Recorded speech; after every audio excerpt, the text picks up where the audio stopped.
45편.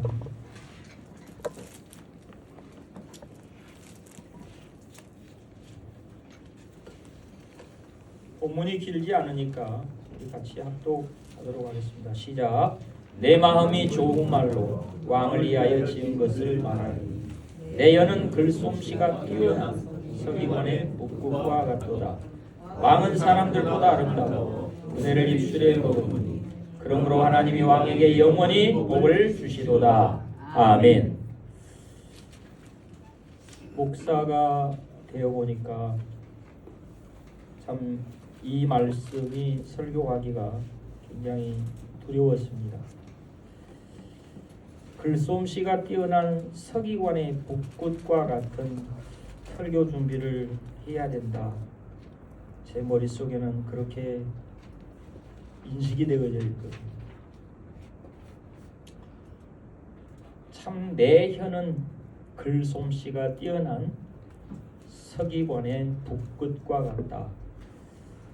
머릿속에는 이렇게 읽어지는데 제 머리에 한계가 있어서인지 서기관의 묵굿과 같은 글솜씨가 나오지를 않아서 내가 어릴 때부터 공부를 더 많이 했어야 되는데 이런 생각을 하고요. 목사가 되어서는 2절 말씀에 참 저는 부끄럽게 생각을 합니다. 왕은 예수님을 상징합니다. 예수님은 아름다운 분이라 그랬네요. 왜 아름다울까요? 멋있게 생겨서 아름다운 것 같다라고 표현하고 싶지는 않고 따라합시다. 은혜를 입술에 머금었습니다. 제가 왜 이 설교를 준비했을까요? 요즘 제가 가만히 들녘을 보니까 모든 꽃들이 다 머금었더라고요. 그러면서 하나님 앞에 걸어가면서도 저는 어떻게 합니까? 목사니까 자연스럽게 기도를 하는데 저 머금은 꽃들을 보면서 나도 모르는 사이에 시편 45편이 지나가요 머릿속에. 나는 무엇을 머금고 있는가? 그런데 예수님은 뭘 머금었어요? 은혜를. 따라합시다. 은혜를. 참 은혜를 입술에 머금은 분이라 예수님을 그렇게 표현했어요. 아름답다. 근데 그 아름다움의 극치가 8절입니다. 8절 한번 같이 볼까요? 시작. 왕의 모든 옷은 몰약과 심향과 육계의 향기가 있으며 상하국에서 나오는 현악은 왕을 즐겁게 하도다. 아멘. 예수님이 입은 옷은 몰약의 향기가 나온다. 침향의 향기가 나온다. 육계의 향기가 나온다. 뭐 때문에 이렇게 예수님이 입은 옷이 몰약과 침향과 육계의 향기가 나올까요? 입술에 은혜를 머금었어요. 아멘. 입술에 뭘 머금었어요? 은혜를 머금었어요. 당신이 입은 옷은 몰약의 향기, 침향의 향기, 육계의 향기가 있답니다.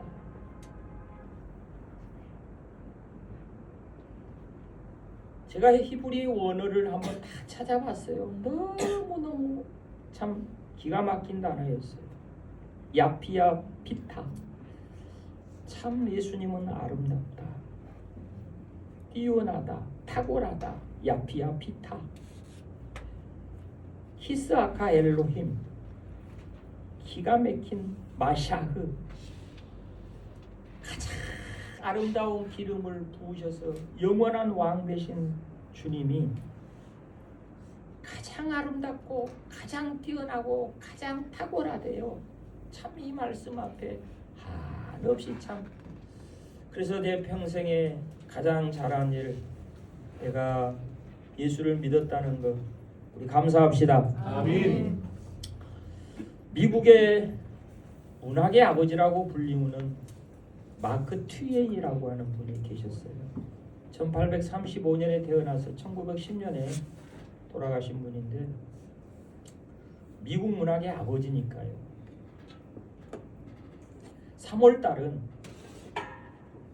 오해는 하지 마세요. 3월달은 주식 투자에 매우 위험한 달이다. 몇 월달이요? 3월. 3월은 주식을 투자하기에 매우 위험한 달이다. 다른 위험한 달로는 재밌어요. 잘 들어보세요. 다른 위험한 달. 그러니까 3월이 주식 투자하기에 가장 위험한 달인데 두 번째로 위험한 달은 언제냐? 읽어드릴게요. 4월, 5월, 6월, 7월, 8월, 9월, 10월, 11월, 12월, 1월, 2월이다. 아마 여러분은 저보다 훨씬 더 영리하시니까 다 알아먹었을 거예요. 마크 트웨인이 그렇게 말했어요. 주식 투자는 언제나 뭐요? 위험하다. 제가 왜 이야기를 합니까? 미국은 우리 나라보다 훨씬 더 주식이 안정된 나라. 저는 일평생 지금까지 주식을 한 주도 사본 적이 없어서 잘 모릅니다. 앞으로는 살 수 있을랑가도 모르겠습니다. 저도 취미생활을 하나 해야 되니까. 목사님 뭔 말년에 주식을 사서 취미생활 하나요? 라고 말할지 모르지만 그것까지도 상당히 재미있을 것 같아서. 그러면서 마크 트웨인이 그렇게 말했어요. 아무리 안정된 나라 미국에서도 주식 투자는 위험합니다. 끝까지 나를 든든하게 지켜줄 힘은 주식이 아니다. 그러면서 마크 트웨인이 그런 얘기를 합니다. 마지막까지 나를 안전하게 지켜주실 분은 살아계신 하나님이심을 믿읍시다. 아멘. 요즘 우리 주식이 요동을 치고 있는지라 저는 모르는데 방송에서 그래요. 그러나 저는 별로 관심이 없습니다. 왜요? 지금까지 살아온 인생을 돌아보니 돈이 나를 지켜준 것도 아니었더라. 오직 하나님의 은혜입니다. 아멘. 예수님은 아름다우신 분이라고 했어요. 입술에 은혜를 머금으셨어요. 입술에 은혜를 머금고 계셨어요. 오늘 또 지나가는 길목에 꽃 한 송이를 여러분 꼭 보고 가십시오. 아, 우리 목사님이 저 예쁜 꽃이 지금 곧 피어나겠구나. 저 꽃은 뭘 머금고 있을까? 어떤 꽃이든지 향기를 머금고 있을 겁니다. 구원받은 사람은 어떤 환경과 여건 속에서도 은혜로운 말을 하셔야 됩니다. 은혜로 사셔야 됩니다. 아멘. 시인 정현종 선생이 신바람이라고 하는 시를 쓰셨어요. 나이가 드신 분들은 제가 이야기를 하면 아실라나 모르겠어요. 선생님이 자주 다니는 골목길에 어느 날 갑자기 분식집이 하나 생겼습니다. 그런데 저는 안 봐서 모르는데 이 분식집 하시는 아주머니가 정현정 선생님 보시기에는 좀 괜찮아 보이셨나 봐요. 그러면서 시를 썼습니다. 어느 날 어스름한 저녁 형광등 불빛 아래 개업을 준비하는 아주머니의 모습을 창문을 통해 보았다. 그 모습이 어떻게 아름답던지 시인이가 이렇게 표현했습니다. 오, 새로 시작한 일에 저 신바람이여. 세상에서 제일 환하게 보이는 저 아줌마. 곧 피어날 목련의 잎들이 저 아줌마를 잘 하는 일을 받쳐줄 것 같다. 그러니까 제가 설교 시작하면서 뭐라고 했어요? 저는 이런 재주가 없어서 대현은 이렇게 쓸 줄 알고 말할 줄 아는 재주가 없어서 이렇게 글솜씨가 뛰어난 서기관의 붓끝이 못 되어서 오늘 또 열심히 책상 위에 가면 어른들의 시집도 읽어보고 유명한 팝송 가사도 책상 위에 써보기도 합니다. 왜요? 이렇게 우리나라에는 훌륭한 시인들이 참 많으셨더라. 그래서 이 제목을 따라합시다. 신바람. 신바람. 저렇게 이 봄날에 신바람 나게 일을 하니까 저 피어난 목련꽃이 떨어지지 않고 저 아주 많은 걸 받쳐주고 있을 것 같다. 우리도 이 선물을 축복으로 받았으면 좋겠습니다. 아멘. 여러분이 하는 일을 어떻게 하실랍니까? 신바람 나게 하십시오. 봄이니까. 저도 신바람 나게 살아보겠습니다. 아멘. 지금 곧 피고 있는 그 하얀 목련이 떨어지지 않고 여러분이 하는 일을 끝까지 받쳐주고 있다라고 한다면 그 사람의 삶은 얼마나 아름답습니까? 믿음의 사람은 하나님을 향해 마음을 열 줄을 안대요. 우리 인생은 광야입니다. 광야 가는 길 외경 지에서 2장 1절에 이렇게 말했어요.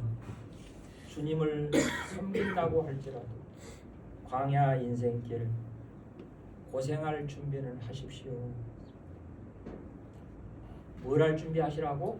고생할 준비는 하십시오. 아무리 광야 인생 가는 길 고생할 준비가 됐다 할지라도 당신의 영적인 배터리 양은 얼마 남았는가 찾아보세요. 5% 남았다면 걱정하지 말라 그랬어요. 이 5%를 잘 쓸 줄 알고 5%밖에 남지 않는 배터리 아무한테 전하지 마세요. 왜요? 몇 프로 남았다고요? 5%. 지금 5%밖에 남지 않은 배터리를 아무한테 쓸데없는 전화하지 마세요. 여러분의 인생은 영적인 배터리가 몇 프로나 지금 남았다고 생각을 하십니까? 정말 몇 프로 남은 거예요? 95% 남았다고요? 그래서 함부로 대충 아무렇게나 산다는 거예요. 그러면서 이렇게 말을 합니다. 당신이 다 된 배터리 버리지 않잖아요. 뭐하죠? 다시 뭐요? 충전한다. 그러면서 이렇게 말합니다. 지혜서 어디서 여러분의 영적인 배터리를 충전하실 만합니까? 얼마든지 광야에서도 충전할 수 있어요. 이렇게 말합니다. 이 육사의 광야에 나오는 시입니다. 아무것도 없는 자리에서 씨앗을 심고 소망을 노래하며 하나님이 당신의 삶을 반드시 일으킨다. 여러분, 입술에 은혜를 머금은 사람은 다시 하나님 앞에 영적 충전을 잘 하셔서 어떻게 사시냐고요? 오늘 이 말을 하나씩 기억하고 싶습니다. 따라합시다. 신앙생활은 착함과 선함의 번짐입니다. 여러분, 번진다. 합시다. 번진다. 삶은 번져간대요. 부모도 자식도, 역사도, 지도자도 누구에게인가? 간디의 말을 빌려보면 사람은 한 발자국 뗄 때마다 누구에게인가의 영향력이 번져 간다. 번져 간다. 저는 그림을 잘 못 그립니다. 학교 다닐 때 그림을 그리려면 아무 크레파스라도 그냥 온통 색깔을 다 칠해놓고 제목이 뭐냐 불났습니다. 이렇게 그냥 냈습니다. 이것이 뭔 그림이다. 불났다니까요. 솔직히 제가 그릴 줄은 모르니까. 여러분은 우리 목사님 어차피 꼴통 이렇게 표현할 수도 있죠. 그런데요, 나이를 조금 먹어서 제가 그림 그리는 분들도 많이 알아요. 글씨 잘 쓰는 분도 많이 알아요. 진짜로 그림을 잘 그리고 글씨를 잘 쓰시려면 적당하게 번지는 종이를 선택할 줄 아는 것이 아주 진짜 예술입니다. 여러분, 신앙생활이 잘 번지게 하시려면 따라합시다. 습기가 필요합니다. 습기가 필요합니다. 그렇지 안 따라해. 습기가 필요합니다. 습기가 필요합니다. 습이 있는 적당한 습이 있는 종이를 쓸 줄 아는 예술가. 신앙생활에 은혜가 머물게 하시려면, 내 입술에 은혜가 머물게 하시려면 반드시 습기가 필요해요.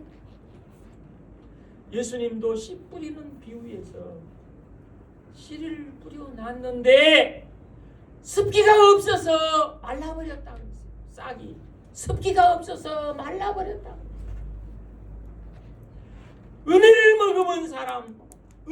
머금은 사람은요, 삶 속에 반드시 작은 습기를 만들어가는 사람. 그 습기는 뭘로 만든 줄 아세요? 눈물의 기, 땀 흘리는 희생과 섬김과 헌신과 순종을 통해서 만들어. 죄송하지만 여러분, 부침개 하나 만들 때도 얼마나 정성을 다합니까? 그죠? 그런데 솜씨는 다 달라. 똑같은 재료를 가지고 가서 만들으라고 해도 맛은 다 달라. 왜 그런 줄 아세요? 손맛이 있습니다. 자, 밀가루도 파도 오징어도 다 넣겠지만 여러분 분명히 아십시오. 그 사람이 습을 담아서 요리했다면 분명히 맛이 있을 거예요.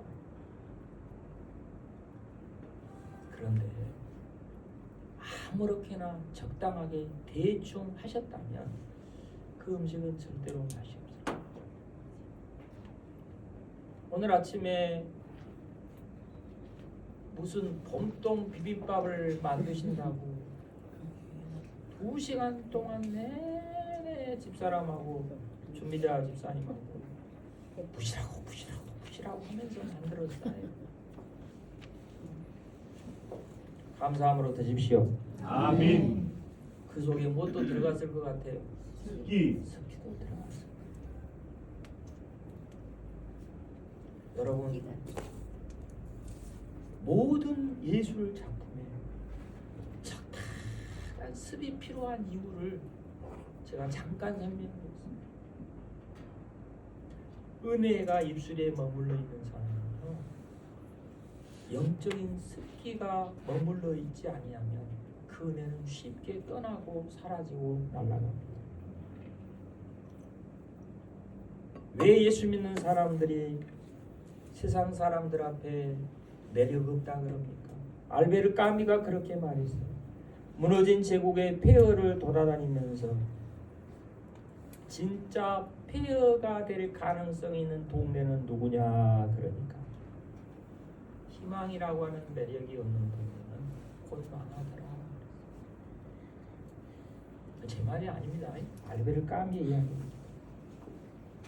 나훔서 1장 10절에 보면은 하나님의 뜻을 거역하고 희망을 저버리는 세력들을 그렇게 말했어요. 가시덤불처럼 엉클어지고 술고래처럼 골아떨어지며 마른 건불처럼 다 타버릴 자들아. 너희들은 어디를 봐도 희망이라는 단어를 찾을 수가 없구나. 열왕기서 왕하 18장 19절로 20절에 제가 찾아보니까 그랬어요. 이스라엘을 침공한 산헤립은 납사게를 보내 끝까지 저항하려는 히스기야를 말로 위협하면서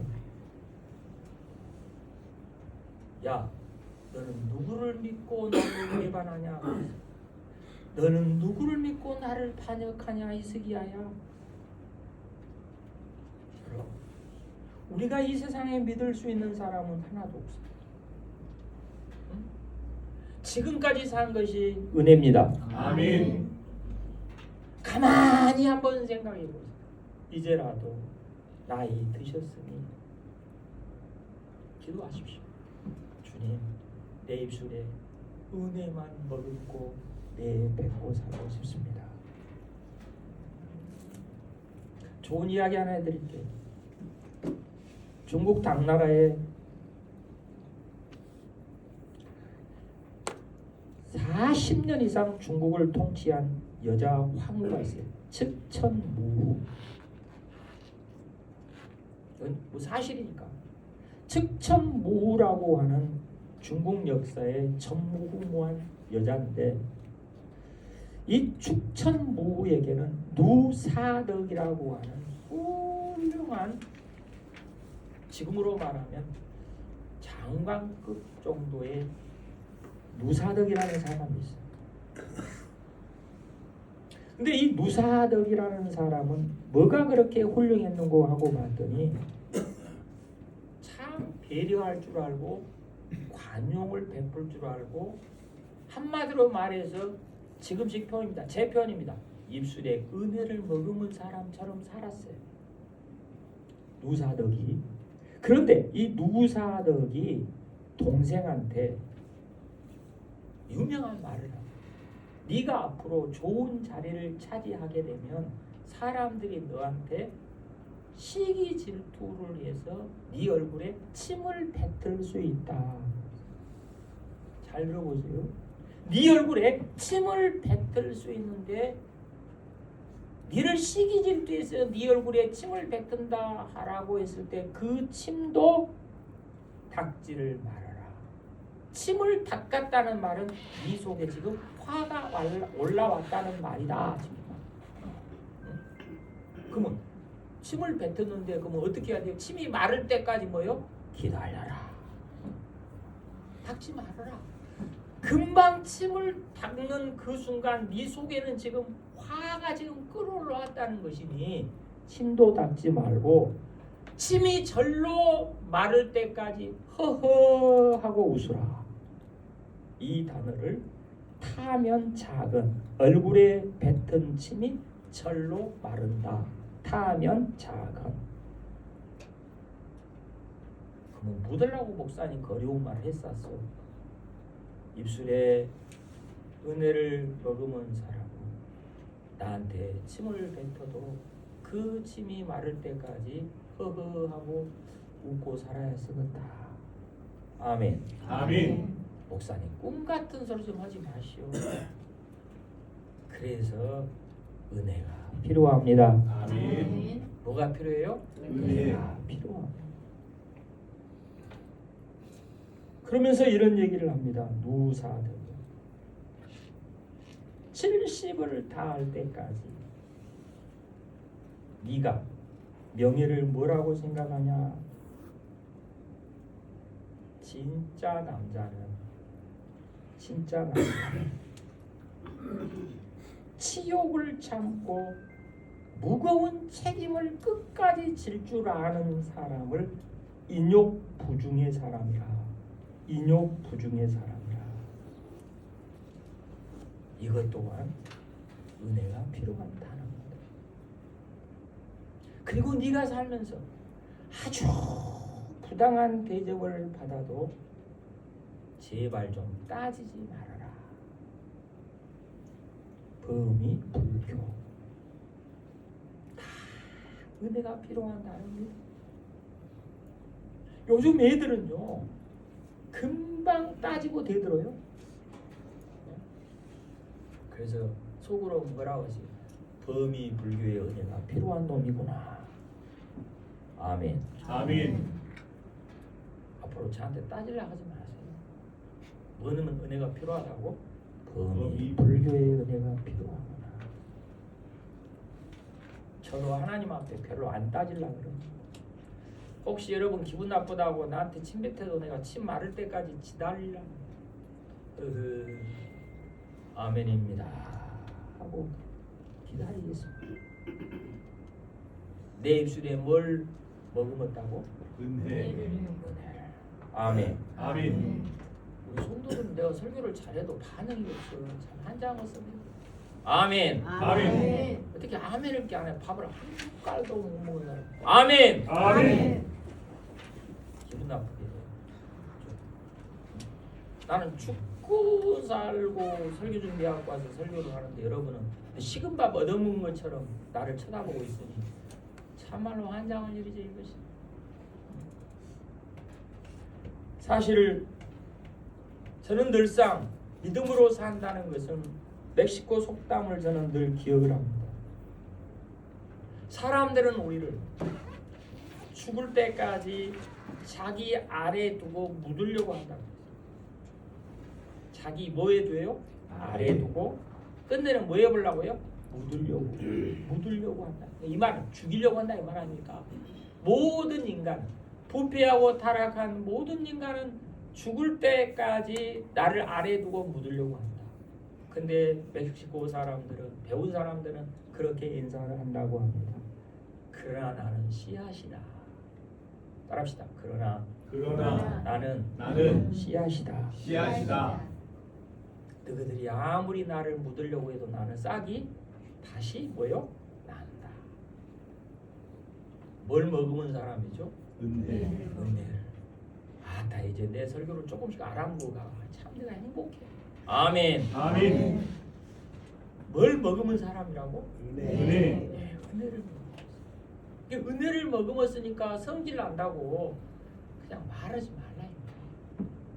너희들은 나를 아래에 두고 그냥 막 밟고 죽이려고 하지만 나는 누구다?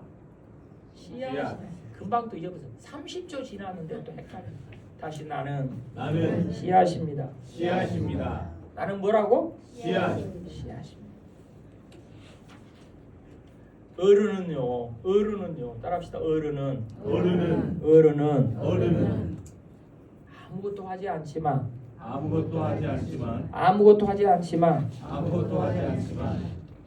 저 사람을 자꾸 자라게 합니다. 자식은 부모를 보고 자랍니다.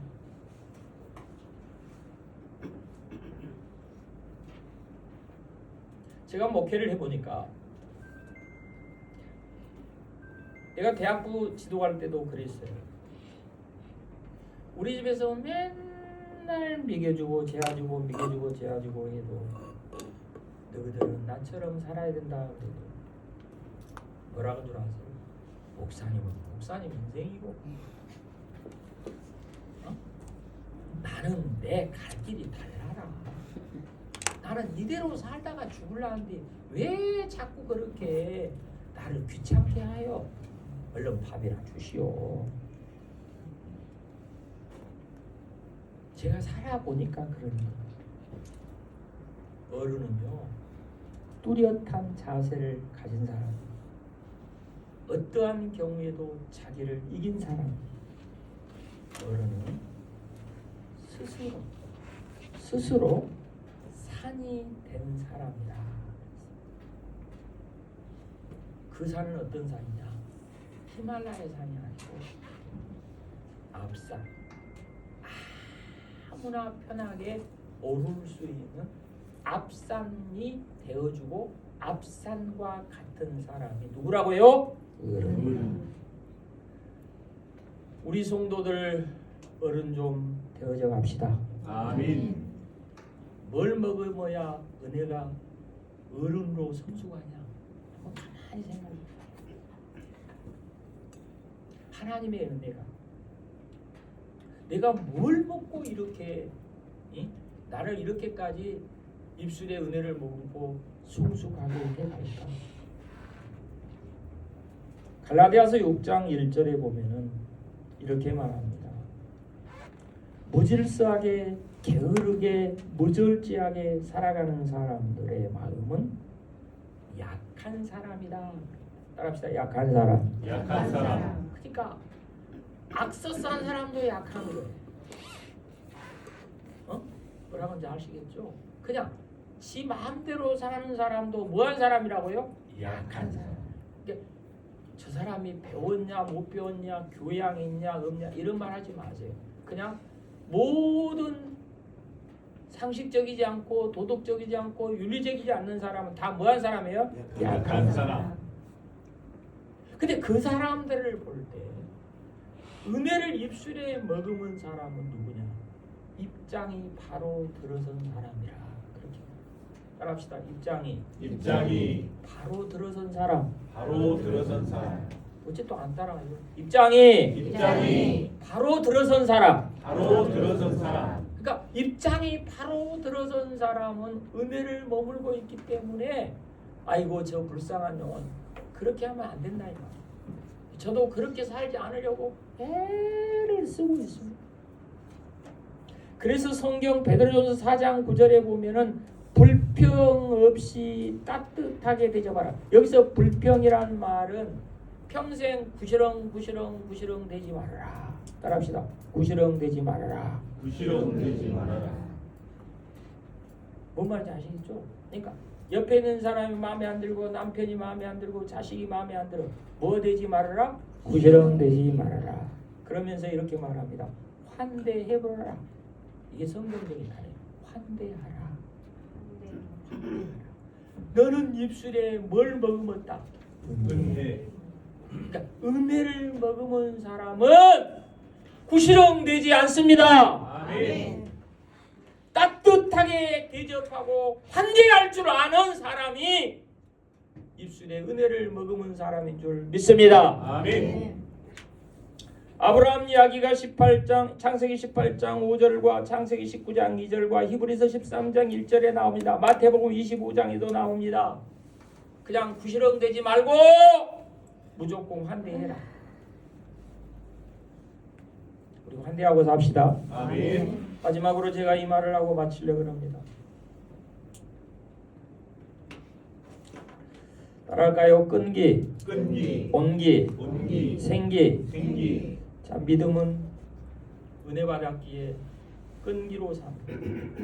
이 세 마디 죽을 때까지 잊어버리면 안 돼. 다시 끈기. 끈기란 말은 히브리어의 에무나, 버티라, 견디라입니다. 당신의 입술에 은혜가 머물기를 원한다면 인내하라, 견디라, 참으라. 두 번째, 삶에는 여러분의 인격과 삶에는 따라합시다. 온기가 있어야 된다. 말하는 것, 눈빛, 태도, 얼굴 다 뭐가 있어야 돼요? 온기. 자, 입술에 은혜를 머금은 사람에게는 반드시 뭐가 있어야 한다고? 온기. 말 함부로 하지 마세요. 말 함부로 하지 마세요. 제가 말했죠. 성질대로 사지 말고 성품대로 살아냅시다. 아멘. 마지막 세 번째 생기입니다. 생기. 사람은 생기가 있어야 돼요. 그 생기는 어디서 주는 것이냐? 오직 은혜입니다. 아멘. 하나님의 주신 성. 하나님이 주신 숨결이 하나님이 주신 생명이에요. 이 생기가 바로 나의 나됨을 오늘도 세워가는 거예요. 사랑하는 성도 여러분, 다시 따라합니다. 끈기, 끈기, 온기, 온기, 생기. 생기. 입술에 은혜를 머금은 사람 속에는 첫 번째 뭐라고? 끈기, 끈기가 있어요. 두 번째 뭐요? 온기. 여러분을 만나면 따뜻해요. 항상 옛날 어른들이 그랬죠. 밤길에 호랭이를 만나도 따뜻한데 밤길에 인간을 만나면 왜 저렇게 싸늘하냐. 마치겠습니다. 어려운 단어 하나도 안 썼습니다. 이 말은 꼭 기억하십시오. 벌은 공동체와 옆에 있는 친구가 위험을 느낄 때 자기가 한 방 남겨놓은 침을 다른 사람, 친구를 구하고 공동체를 구하기 위해서 자기에게 한 방 남아있는 침을 써버린다. 그리고 죽어버린다. 그래서 벌보다 못한 인간이다. 왜 그럴까요? 은혜를 모르면 곤충, 짐승보다 더 못해요. 사랑하는 성도 여러분, 우리 주님 부르시는 그날까지 우리 입술에 은혜를 머금고 삽시다. 아멘. 고마우신 하나님.